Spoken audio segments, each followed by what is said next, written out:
Chapter 18. Arjun turned to look at Xavier and asked, "What do you think, Mr. Knight? Where do you think he's hiding?" Xavier looked at his son, shocked. He never expected Arjun would ever speak to him directly. Like, never. His eyes almost teared up with emotion. But he controlled himself and straightened up in his seat ever so slightly.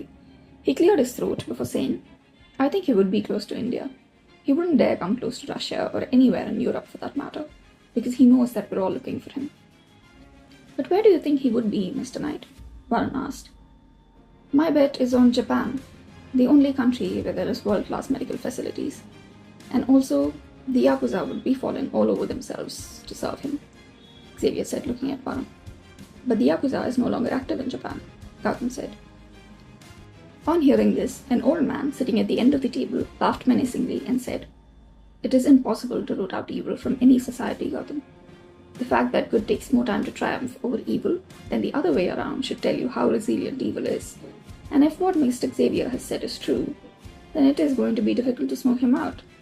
But I also know that it has to be done, so I will mobilize my men to do some digging for information about him. But let's not get our hopes up," Mr. Kim, the head of the Japanese mafia, said. "True. If Xavier's assumption is true, then it would be difficult. However, our men are on the hunt. He will be found one day or another," Ashok said seriously. "I've mobilized my contacts in Japan to find information about his presence, but it's been difficult so far. I think he's hiding in plain sight. Just not obvious enough. So we have to think like him to narrow his location down," Xavier said in a voice that showed he meant business. "And also, we may think that Japan is a small country, but it still is also one of the most technologically advanced countries in the world. It would be very difficult to get his location." "Definitely. Not with the kind of connections that he has built all over the world," Xavier continued. "And I think we should increase the security around our home, but also not make it obvious, because if that image is proof, then we can confidently say that he has his eyes and ears around us. It is a consolation that he is severely hurt, and knowing him, he wouldn't send his henchmen to do the important work, but we should still be on guard. He will come to us on his own to fight us, just to prove his hatred for you. And we should be ready for when he does," Abhijit said. On the other hand, in the Nanda mansion, Indira went to Diya in Arjun's room to wake her up. But when she went close to their table, she noticed a present on the bedside table and realized that Arjun wanted to surprise her with something, and she didn't want to ruin the surprise. So she just left the room as silently as she could, smiling to herself. Devika, who was waiting for her and Diya at the table, looked up from the book she was reading and asked, "क्या हुआ भाभी? आप ऐसे मुस्कुरा क्यों रहे हो? और दिया कहाँ है?" Indira beamed at her and went to sit beside her.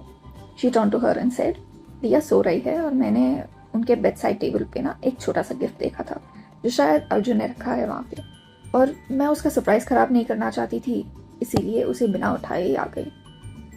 Devika too beamed hearing this. "चलो अच्छा है भाभी, वो दोनों एक दूसरे के पास तो आ रहे हैं, लेकिन आपको क्या लगता है, हमें उसे सच बता देना चाहिए या नहीं?"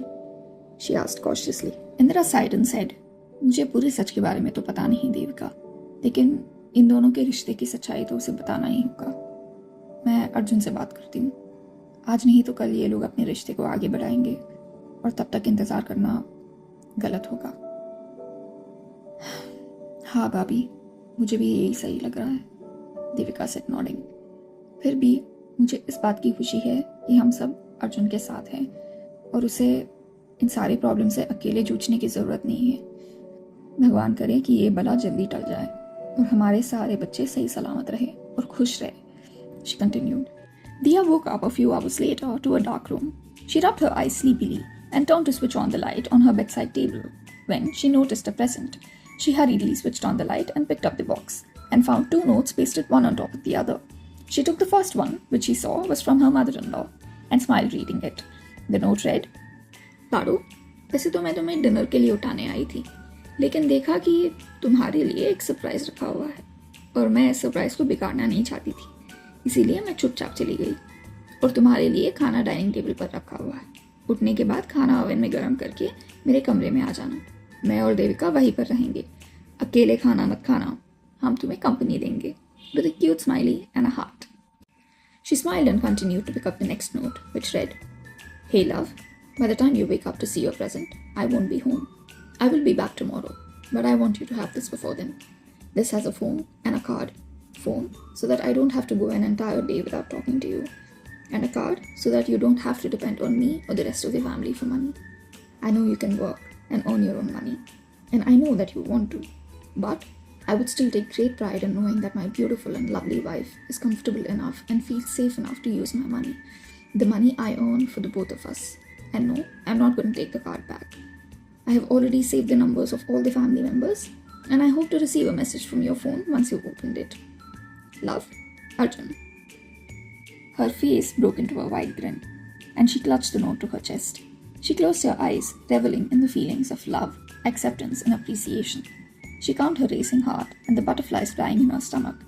After all, it was the first time Arjun used the word love for her, even if it is on paper, and it still made her heart go crazy. She finally opened her eyes after a few minutes and opened her present with the enthusiasm of a child, smiling ear to ear, with heart full of happiness. She immediately placed the card on the table and moved to turn on the phone. She was so excited to see the numbers of all the family members. She immediately texted Arjun and thanked him for the present and proceeded to message the rest of the family members. She jumped off the bed to show her phone to Indira and Devika. She practically ran downstairs to Indira's room and showed Indira and Devika her presents.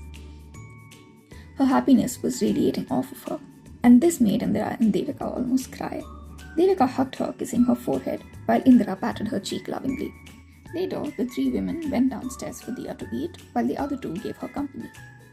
That is all for this chapter, ladies and gentlemen. I hope you all enjoyed it. Please leave your feedback in the comment section below, and do not forget to subscribe to my YouTube channel and also my Instagram account. I'll see you all next week. Until then, stay safe, take care, and bye.